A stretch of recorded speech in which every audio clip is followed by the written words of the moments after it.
Hey, hi everybody. Welcome to Devotions today. I'm standing in a field of canola. It's a crop that they grow down in the Western Cape alongside all the wheat and the vines, and it's just magnificently beautiful.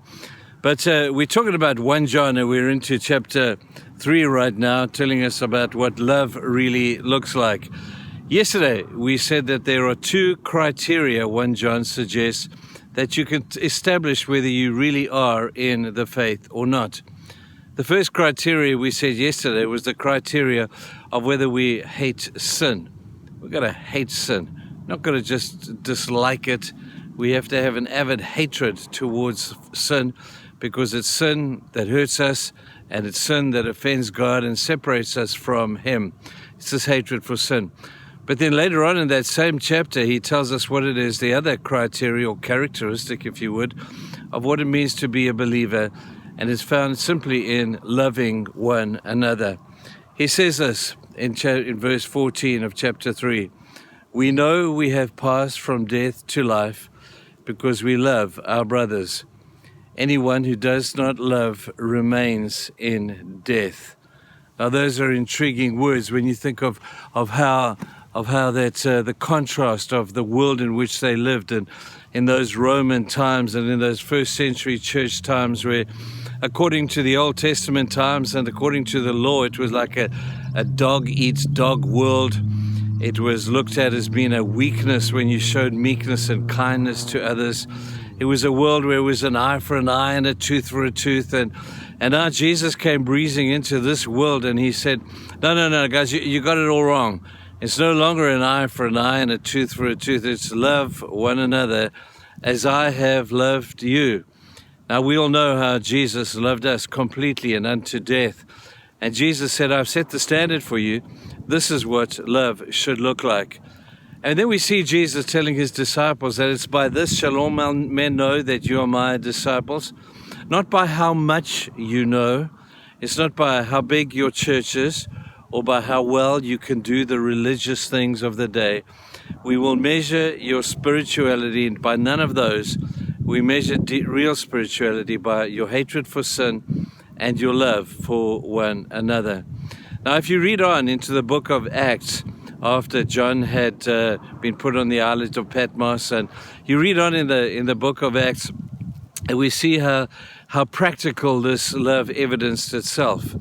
It was not just a wishy-washy kind of a sentimental feeling thing, and it was a deep, deep commitment to the well-being of the people who called themselves Christians, where people from different walks of life, different socio-economic strata, people from different cultures later on, when the Gentiles came in, and they were characterized by this unbelievable love for each other, where your need became my need, where your problem became my problem, where if I could help you, it wasn't because I had to help you, it's because I wanted to help you.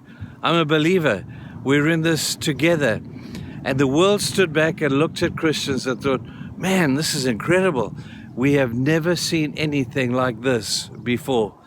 And the world really saw what true Christianity was about. And they began to remember the words of Jesus, where Jesus says, if you have two coats, give one away. And if he asks you for the other jolly coat, give it to him too. He spoke about sharing and about caring with each other. People, we can preach sermons till we are blue in the face. And I have no problem with preaching sermons.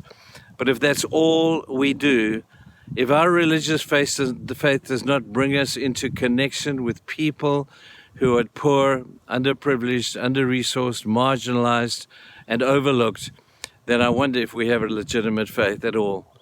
Now, I know we need to have good theology. I really propound that. But good theology without a decent love ethic is worth nothing. Now, I didn't say that. Go and read 1 Corinthians 13, and it tells you what real love looks like. It tells you that love is kind, love is not blind, but love is kind, love is patient, love is not easily angered. We see the beauty of love. And then in the first portion of 1 Corinthians 13, we find out that all the other stuff is nice, but it's not necessary, because love covers it all. And so when Jesus says to us to love one another, we need to understand it's not some little sentimental thing, put your arm around a guy, give him a hug and wish him well. It's a deep commitment to his well-being. And when we start caring for men and women and children like that, the world will have to take note. And so they may not have their theological ducks in a row, but man, they really love one another. And that, at the end of the day, is the greatest characteristic of being a believer today. Now, you can fake it, but when you genuinely love God and are a recipient of His love, you're going to find it really easy to give love away.